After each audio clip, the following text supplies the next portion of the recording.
Oral questions by members. Leader of the Official Opposition.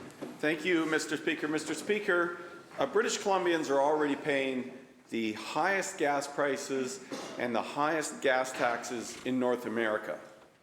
The NDP have more than doubled the carbon tax, and on April 1st, the Premier plans to hike it by 23%, a cruel April Fool's joke on the public.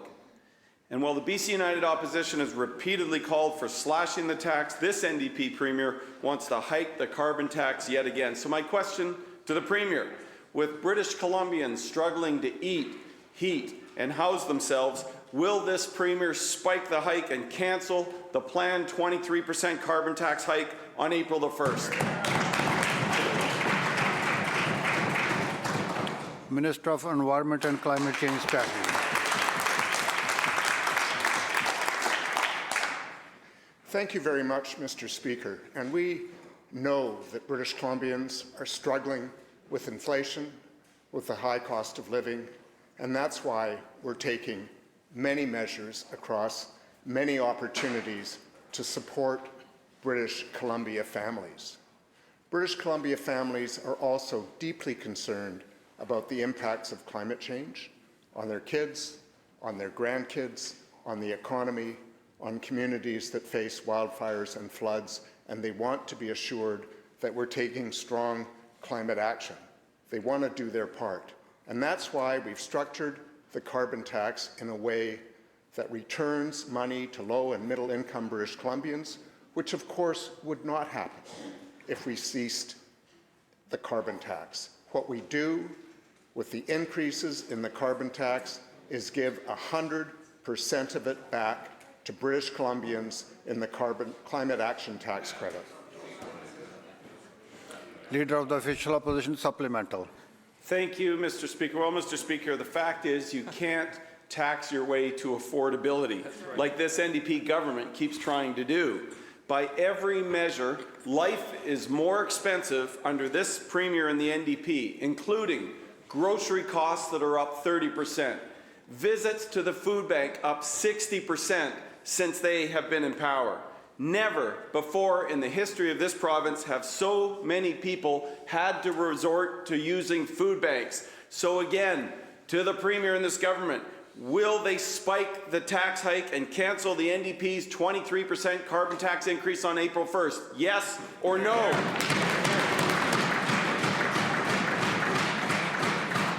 Minister of Environment. Thank you very much, Mr. Speaker. What the Leader of the Opposition forgets, apparently, is that at one point he said his proudest moment in government was introducing the carbon tax. But maybe...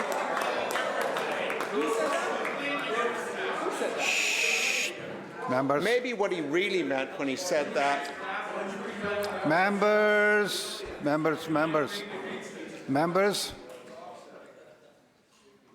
Minister. Maybe what the Leader of the Official Opposition really meant by his proudest moment was when he used the carbon tax to give a $450 million tax cut to big business and the richest British Columbians. Mr. Speaker,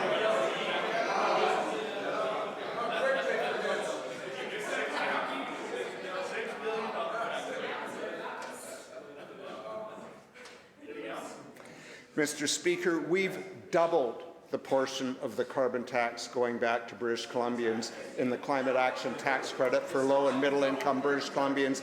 That's what we're doing for British Columbians, along with cutting ICBC rates, along with taking tolls of bridges, along with eliminating MSP premiums, all of which have been opposed by the opposition.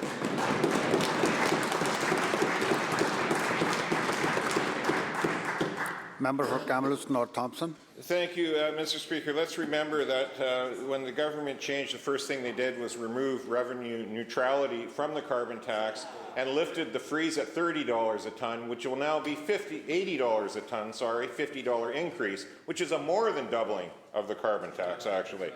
So, Mr. Speaker, let's be clear that a single mom in British Columbia pays far more in carbon taxes than they get back.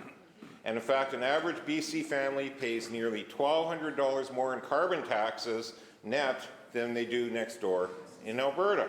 On April 1st, the cost of filling up at a gas station will rise again by 23% under this Premier. Will the NDP Premier spike the carbon tax hike on April 1st and give British Columbians the relief they need?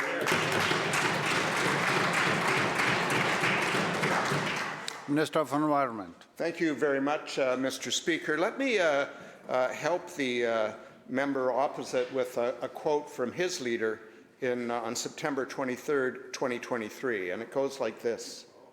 When we introduced North America's first revenue-neutral carbon tax back in 2008, if my memory serves me correctly, I was very proud to be part of the government that did that, because what we said was we were going to put a carbon tax on emissions because that's the market way to deal with something. If you want people to change behavior, you put a cost to it and you ask them to consider shifting their behavior. The difference, Mr. Speaker, between this government and their government is we take the carbon tax money and we give it back to British Columbians at twice the rate that they did.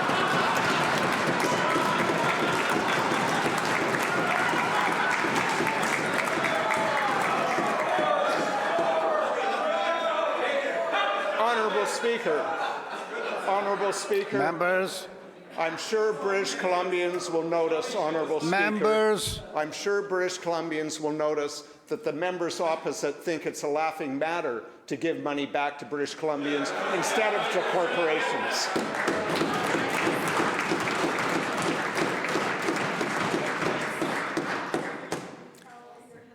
Member for Kamloops North Thompson, supplemental. Thank you, Mr. Speaker. Well, the difference is BC United will actually give real tax relief to British Columbians. We'll eliminate the provincial fuel tax, and we'll spike the Premier's planned carbon tax hikes, Mr. Speaker. You know, this Premier's double standards knows no bounds. The minister talks about brakes for large industrial emitters, $450 million. He seems to forget he was the minister that signed off on an agreement with LNG Canada to give them a $600 million PST holiday. Does the Minister of Environment not remember signing that deal with LNG? $600 million. And Mr. Speaker, let's look at how this hear the government question, deals please. with... Members. Shh. Members. Let's look at how this government, this Premier deals with large industrial emitters. While they are insisting that British Columbians in their average households pay $80 a tonne for carbon tax, this Premier is actually giving large industrial operations a break from paying any carbon tax. BC United thinks maybe regular British Columbians should get a bit of a break, just like the large industrial emitters that this Environment Minister seems to want to give a break. So if you heat your home with natural gas, the Premier is going to jack up your bill by 23% as well on April 1st. It's time, when life has never been more expensive, that this Premier spike the tax hike on April 1st and give British Columbians the same type of break they're willing to give large industrial emitters in this province.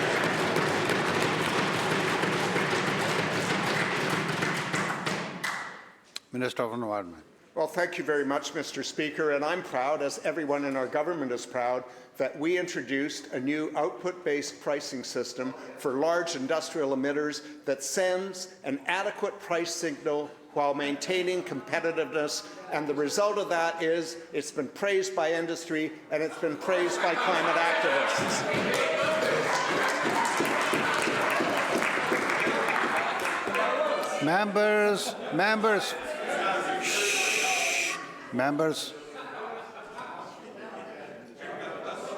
Members, it's good to enjoy the question period. It's wonderful, but we still have to go through it. Okay, let's hear the answer. Honourable Speaker, we continue to take measures to support British Columbians every day, whether it's the BC Family Benefit, whether it is reducing and holding steady BC Hydro rates, whether it's reducing ICBC rates, whether it's supporting people to make the shift to electric heat pumps to have homes that are more comfortable and cost less in energy, and whether it is giving 100% of the increase in the carbon tax back to low and middle income British Columbians. Honourable Speaker, it's unfortunate, Honourable Speaker, that the Leader of the Opposition and the members opposite are willing to mortgage their kids' and their grandkids' future in the face of climate change instead of giving families in British Columbia support in so many ways. We have lowered taxes. Members, shh. We have lots of questions, more members. Just take it easy. Minister will conclude. Let's just leave it at this, Mr. Speaker. A family with 2 kids earning $100,000 pays over a third less in provincial taxes than they did when those members were on this side of the House.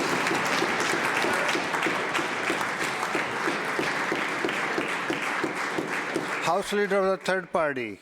Yeah, Mr. Speaker, hydropower is central to meeting our Clean BC targets, but the electricity source is threatened by drought, Mr. Speaker. Last year, dams were at historic lows due to sustained periods of drought.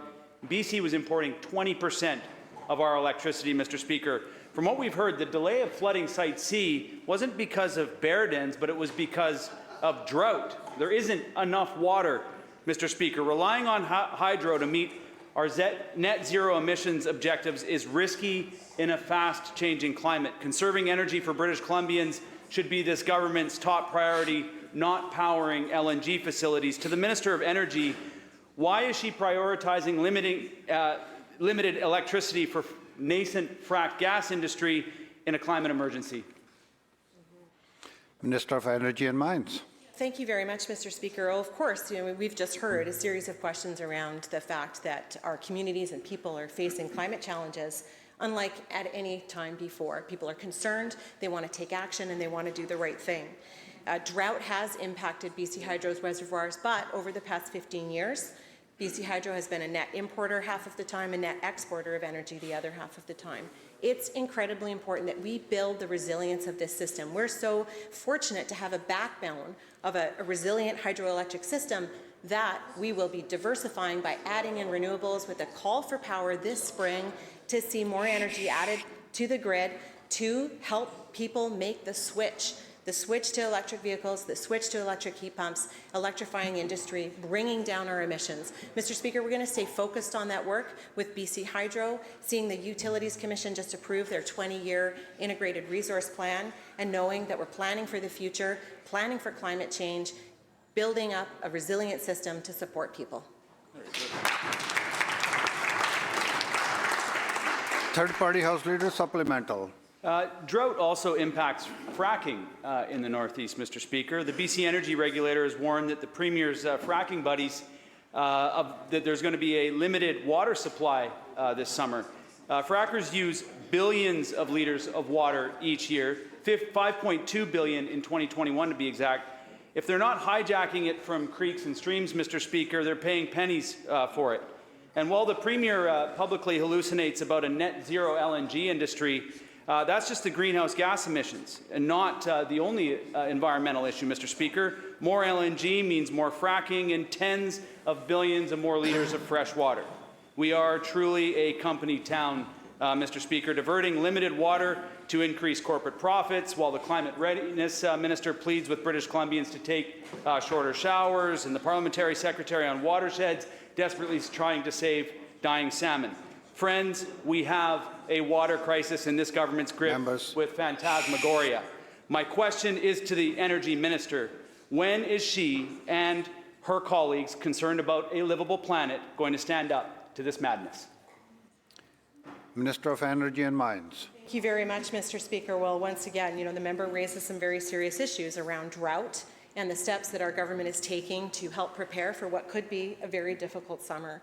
The BC Energy Regulator has already issued notice to gas operations in the Northeast to reduce or, in some cases, eliminate their water use. Industry takes this very seriously, and they're taking the action that's necessary.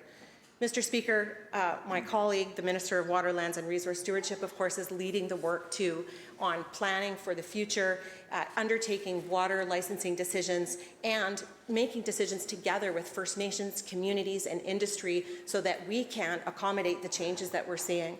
Mr. Speaker, we're going to continue to do this. We're going to continue to put people first, supporting them with affordable hydro rates, supporting them with affordability altogether in their lives, making good decisions because we know that people want to take action on climate. They want to see responsible industry. That's what's taking place here. We're going to stay focused on it. Thank you. Fourth Party House Leader. Thank you very much, Mr. Speaker. You know, April 1st is just around the corner. And I would warn the people at home, do not be fooled. Do not make the joke on you. We have the leader of the opposition that it's his proudest moment to bring in the carbon tax. And then we have a party over here that is proud to raise it. There's only one party in this House that's willing to axe and spike the tax, and that's the Conservative Party of British Columbia. Members. Members. Mr. Speaker. Just a second. Mr. Speaker, this past week we've seen a movement Let's hear of the question, premiers please. across this country uniting together to fight for Canadians who can no longer afford this punishing carbon tax. Seven premiers have now signed letters calling on Justin Trudeau to axe and spike the tax. Mr. Speaker, Members. BC is a holdout on this great Canadian story. And there is a pattern of stubbornness by this premier here in BC. We're the only province that refuses to hire back nurses than doctors that we desperately need. This BC NDP Members, let's listen to the question, please. Question. Everyday, hardworking British Columbians with this punishing, cruel carbon tax. My question, Mr. Speaker, to the BC Premier, will you finally do right by hardworking British Columbians, make life more affordable by spiking and hacking and axing this hard carbon tax?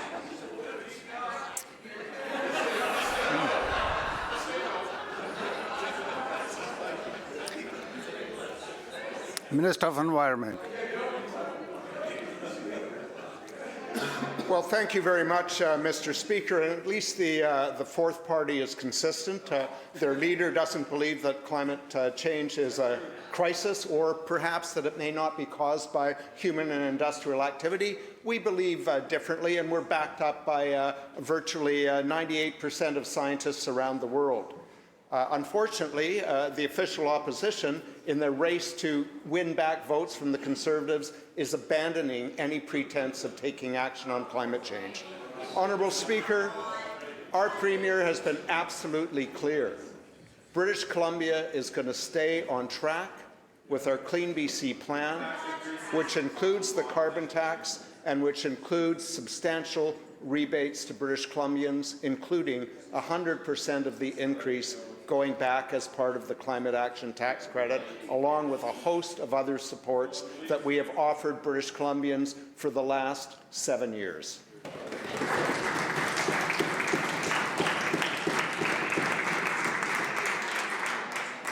Fourth Party House Leader. Thank you very much, Mr. Speaker. The only thing that this government is on track is driving hardworking British Columbians into the poorhouse. Mr. Speaker, this carbon tax was introduced by the leader of BC United, although they'll probably go on to and try to deny that on Chinese social media. But now, Premier Eby, Socialist NDP are making it worse by increasing it. Mr. Speaker, British Columbians are hurting.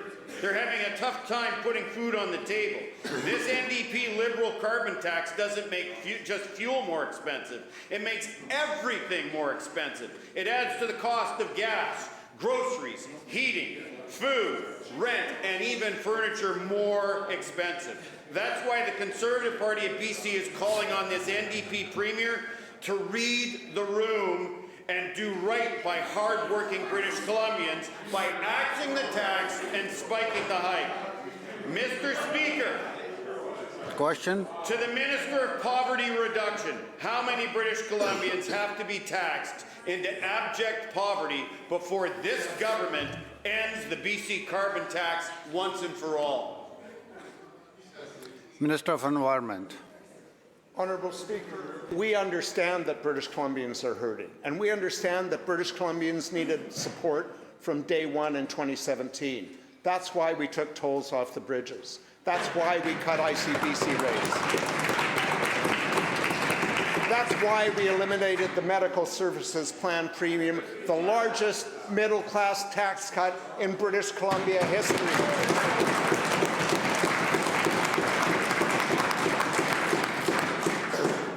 That's why we've reduced taxes by more than a third for families making $100,000 a year. That's why we give the BC Family Benefit. That's why we give Climate Action tax credit. That's why we have a whole host of measures that support British Columbians in their day-to-day lives every single day, and we are not going to stop doing that.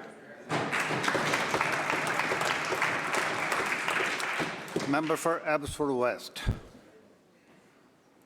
Horrific emergency room wait times, delays in cancer care that are, quite frankly, costing people their lives, ambulances that take hours upon hours to get to seriously injured people, more and more families left without a family physician. Every time the health minister is confronted by the deplorable and worsening state of BC's healthcare system, he does two things. First of all, he denies there's a problem. And secondly, he points to mythical budget cuts to healthcare under the previous government. Mr. Speaker, for the record,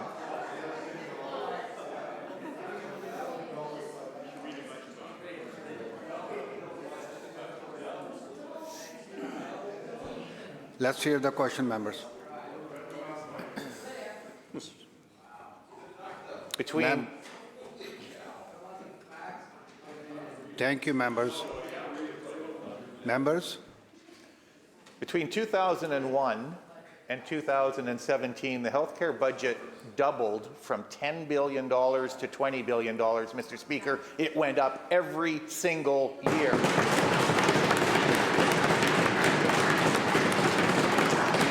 Quite frankly, I'm getting tired of the health minister manufacturing phony facts to explain away the deplorable state of healthcare that has been created under his watch and this government's watch. The only actual budget cut this minister needs to explain is the one that he and his ministry signed off on to cut funding to BC's retinal specialists by 32%, Mr. Speaker, and as a result, 25,000 British Columbians are in jeopardy of being impacted by this cut. Will the minister confirm that it was his ministry that signed off and on a unilaterally imposed 32% cut to the retinal specialists in British Columbia, and that as a result, they are withdrawing from a program which will mean that British Columbian patients, 25,000 of them, will be obliged to pay for that service if they want to get it? Minister of Health. Well, thank you very much, Honourable Speaker. And I would say, first of all, that in terms of nursing, we added 6,500 nurses in BC last year. I just want to... These are numbers from the college, Honourable Speaker. First year, the Leader of the Opposition was Minister of Health. The year started with 42,122 registered nurses in BC. It ended with 40,712. Then it went down to 40,149. The only health minister in history to cut registered nurses in British Columbia. Now, Honourable Speaker. Members. Now, Honourable Speaker. The ophthalmological division of the doctors of BC has made proposals to change tariffs. This is not a cut in the resources being assigned, not $1, Honourable Speaker.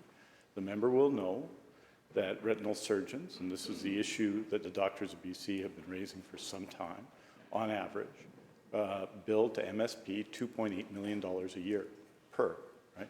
That's the average amount. And so the ophthalmological division has made a proposal to bring changes. It's our intention to continue. These services are free to British Columbians. They'll continue to be free to British Columbians.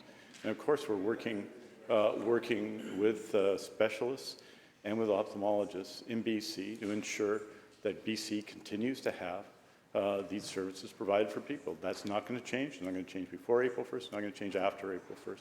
We're determined to do this. And I think the actions of the doctors of BC are reasonable actions, and we're working with them and with all doctors in BC to make sure that people keep getting access to services, and they will.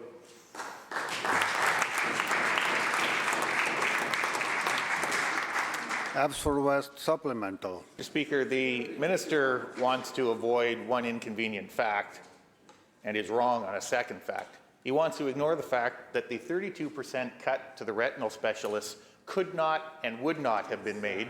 That proposal to the Tariff Commission could not and would not have been made without the acquiescence of he and his ministry, Mr. Speaker. That's the first thing.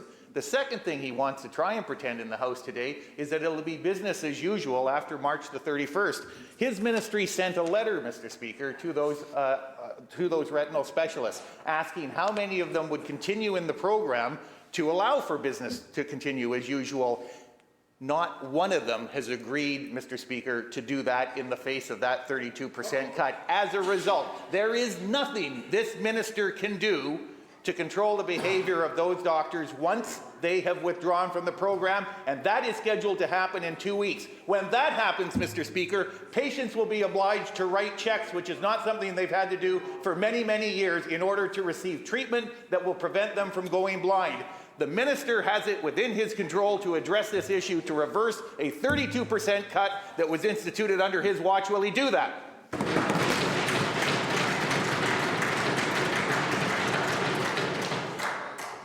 Minister of Health. Honourable Speaker, we're acting in the interests of BC patients. That's what this is about. As, by the way, are BC doctors, Honourable Speaker, in addressing these issues. Of course, we're working with all the parties to ensure, Honourable Speaker, that British Columbians are not affected. That's the role of the Ministry of Health and the Minister of Health. But I would say this, Honourable Speaker, that in this case, as the member will know, this is not a 32% cut. There's not a single thing being cut from this budget. This is a discussion of tariffs, and the member will know, $2.8 million, the median income on MSP, Honourable Speaker. In other words, Honourable Speaker, average income is the equivalent of 6 oncologists, Honourable Speaker, right, for each one.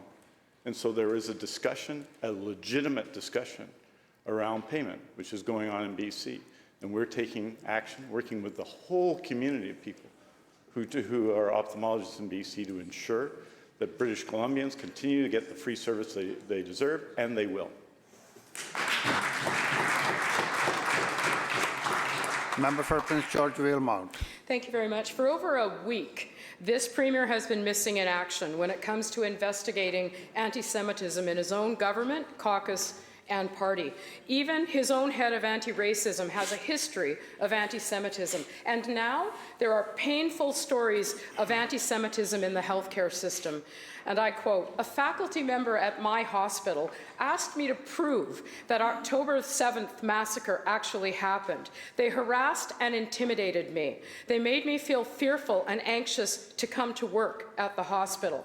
When it came to anti-Indigenous racism in the healthcare system, an independent investigation was called quickly and correctly, but the Premier is now missing in action. How can Jewish people feel safe in our healthcare system while the Premier refuses to call an independent investigation into anti-Semitism in his own caucus, party, and government? Government House Leader. Thank you, Honourable Speaker, and the member is correct. We have been canvassing this issue this week. We have answered the questions the members asked, which is everybody in this House is committed to addressing anti-Semitism, hate of any form in our province. We know there's fear in the community. We understand that. The Premier met with leaders from the Jewish community last week. He's meeting with leaders of the Jewish community this week. Since October 7th, Honourable Speaker, we have taken steps to ensure that the community has more supports.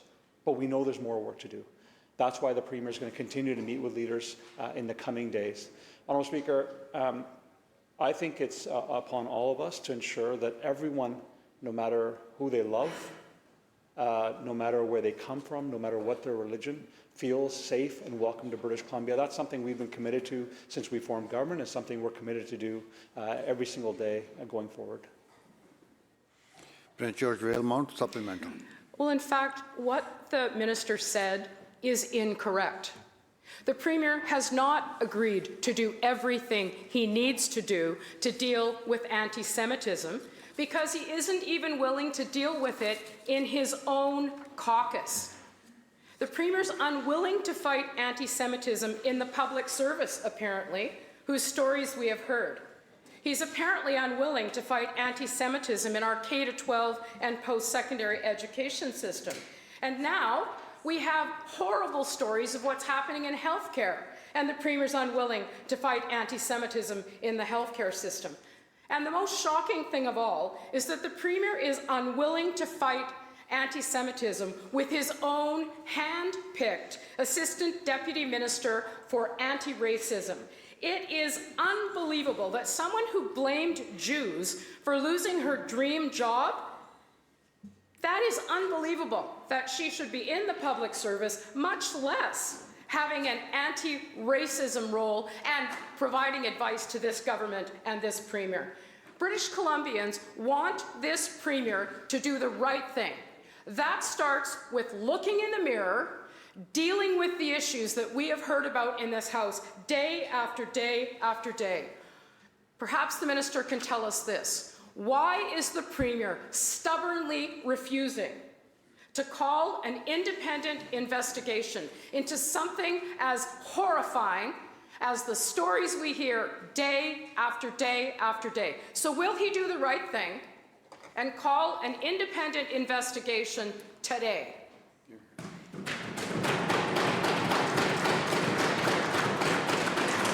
Government House Leader.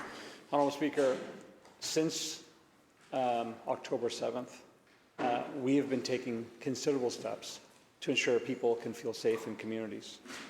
October 30th, we launched the mandatory Holocaust education in our schools. The Premier in this building made a Premier statement about the rise of anti-Semitism. November 15th, we've provided additional security funding for communities to make sure that they feel safe in the place that they worship. February 16th this year, the BC Prosecution Service updated their hate crime policy so we can prosecute those that come forward, cases that come forward where they're perpetrating hate in our communities. Mr. Speaker, we take all forms of hate very seriously. And I'll reiterate this. It doesn't matter who you love. It doesn't matter what you believe, where you come from, what your religion. Everyone should feel safe in British Columbia. That's something we've been committed to since we formed government, and it's something we're committed to going forward. The bell ends the question period. Madam Clerk.